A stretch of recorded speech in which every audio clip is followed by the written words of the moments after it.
L'ennemi voit une église qui prie, Satan attaque. Il doit tout faire pour étouffer une église qui prie. Et s'il prie, il doit s'arranger pour qu'il prie mal, ou qu'il prie pour rien, et qu'il prie sans résultat. Parce qu'il ne faut pas prier pour prier. On doit prier, parler à Dieu, on doit parler aux circonstances pour voir des changements. Prier, c'est qu'on parle à Dieu. Et on parle quelle langue? On parle quel langage? Dans le jardin d'Éden, c'était quoi le langage? Est-ce qu'il parlait français? Est-ce qu'il parlait anglais? Est-ce qu'il parlait lingala? Quelle était la langue que Dieu parlait, communiquait? Par quel langage Dieu communiquait-il avec Adam? Quel était le langage que Adam et Ève avaient? Quel était le langage qu'au commencement, les anciens langages, qu'est-ce qu'ils parlaient? Quelle langue ils parlaient? À partir de Genèse 11, on voit, il est écrit que les habitants de la terre avaient un seul langage. Sur la terre, les hommes avaient un seul langage. Ils parlaient une même langue. Et dans Genèse 11, on voit que dans leur arrogance, dans leur rébellion, dans leur révolte contre Dieu, ils ont voulu créer ce qu'on appelle la tour de Babel, à Babylone. Et quand Dieu a vu qu'ils créaient la tour de Babel, il dit, ces hommes sont orgueilleux, confondons leur langage, détruisons leur communication, qu'ils ne s'entendent plus du tout. C'est ce jour-là que sur la terre, plusieurs langues ont été créées. Dans le français, dans l'anglais, dans le mulukutuba, dans le lingala, dans l'arabe, dans toutes ces langues. Mais toutes ces langues, ce sont des langues de la chute. Ce ne sont pas les langues que Dieu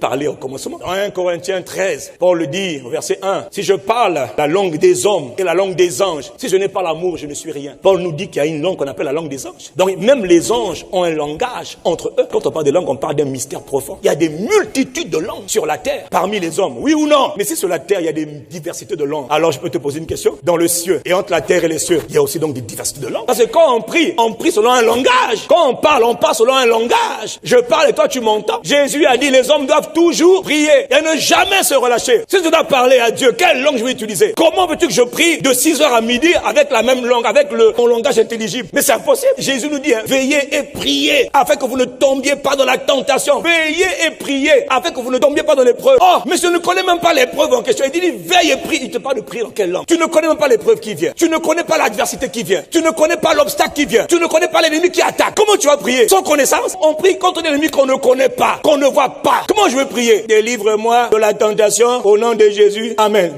Juste après, tu es tombé. Tu vas céder à l'épreuve. Pourquoi? Tu penses que Dieu va compter sur ton langage intelligible. Tu oublies que tu n'es pas tu n'es pas seulement un corps. Tu es un être complexe, tu es un esprit. De la même manière qu'il y a le langage de l'âme, il y a aussi le langage de l'esprit. L'homme est un esprit. L'homme est un esprit. On est prisonnier de ce corps mortel. Quand je prie, que je comprends, c'est parce que mon âme interprète. Est-ce que c'est suffisant? Le monde est tellement complexe. Il nous a bénis de toute bénédiction dans les lieux célestes. On va prendre l'exemple de Jésus. C'est le meilleur exemple. C'est notre modèle. Il a vécu une vie ordinaire. Toutes les prières qu'il faisait avant 30 ans n'ont jamais rien changé. Maintenant, Jésus va vivre son expérience avec la personne du Saint-Esprit. Dans Luc chapitre 4, que nous connaissons, verset 1, il va se laisser remplir du Saint-Esprit. Il est ivre de l'Esprit. Maintenant, allez, va dans le désert. Il est poussé dans le désert. Mais qu'est-ce qu'il fait dans le désert? Pourquoi l'Esprit le pousse dans le jeûne? Il priait pendant 40 jours, mon frère. Il a engagé des prières longues. Mais il priait dans quelle langue? On ne dit pas comment Jésus priait, mais un peu plus tard, les apôtres vont faire la même expérience que lui. C'est là maintenant qu'on voit comment Jésus lui priait aussi longtemps. Actes chapitre 2, verset 24, parole, version Darby. Il est écrit, ils furent tous remplis du Saint-Esprit. Et qu'est-ce qui s'est passé? La version Darby traduit mieux la pensée du Seigneur. Ils commencèrent à parler d'autres langues. L'Esprit vient les remplir.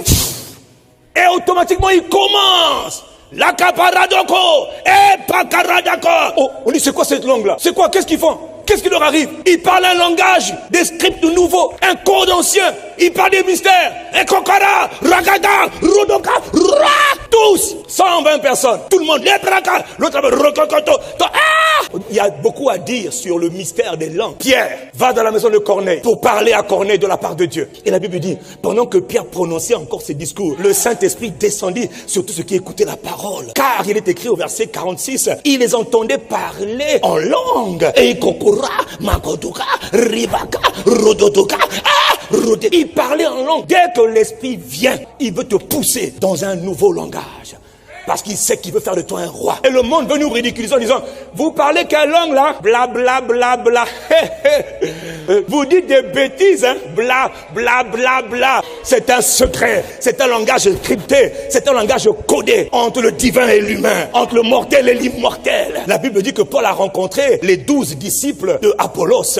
Et quand Paul les a rencontrés, il leur dit, avez-vous reçu le Saint-Esprit quand vous avez cru? Ils disent, non, on n'a pas entendu parler de la personne du Saint-Esprit. Alors la Bible dit, Paul leur a imposé les mains. Et dès qu'il a imposé les mains, le Saint-Esprit vint sur eux. Et ils parlèrent en langue et ils se mirent à prophétiser. Si Dieu veut faire de toi un homme, une femme qui commande, il doit t'apprendre à parler comme les dieux. Et les dieux parlent pas le langage de l'intelligible. Les dieux parlent un langage que seul le Dieu Elohim peut comprendre. Celui qui parle en langue, il ne parle pas des hommes. Je me moque de ce que les hommes pensent. Ipaka, Rakandaba. Les hommes disent, qu'est-ce qu'ils ont en train de dire? C'est pas ton problème. Je suis en train de parler un langage crypté, conversation cryptée entre la terre et le ciel, le mortel et l'immortel. Je parle à Dieu. Faites en tout temps par l'esprit. C'est pas avec le français, le lingala, l'anglais, le chinois, l'arabe. Non, l'anglais non. Il y a des langues cryptées. Il y a des langues anciennes. Il y a des langues qui existent auprès de Yahweh. Il y a des langues que Yahweh a données aux hommes. Et quand l'esprit vient, il vient réveiller les langues. Rakapa, Ekakarotoka. Certains sont là. Frère, on va dire de nous que nous sommes des mystiques. Et ils auront raison, parce que nous ne parlons pas un langage ordinaire. Eux, la nuit, ils font des incantations. Les incantations, les enchantements, c'est quoi? Ils prennent des paroles, ensorcellement. Ils récitent des paroles, des formules. Nous aussi, on parle. Nous aussi, on fait l'enchantement. Mais c'est un enchantement différent. Nous, bakara, dakataka, rotokopaka. Il y a des langues. Par les paroles, tu ouvres les portes. Par les paroles, tu rentres dans le monde des esprits. Par les paroles, tu donnes des sentences. Par les paroles, tu exerces les jugements. Mais tout n'est pas en français. Tout n'est pas dans la langue de l'intelligence. Il y a des langues des mystères qui étaient codées avant la fondation du monde. Mais quand l'esprit est venu, Dieu a dit, je t'ai introduit dans le monde dans lequel tu étais au commencement. Le monde des codes, le monde des secrets. La brochaka, rada, empreko, esiteka, zezeze, zobroko,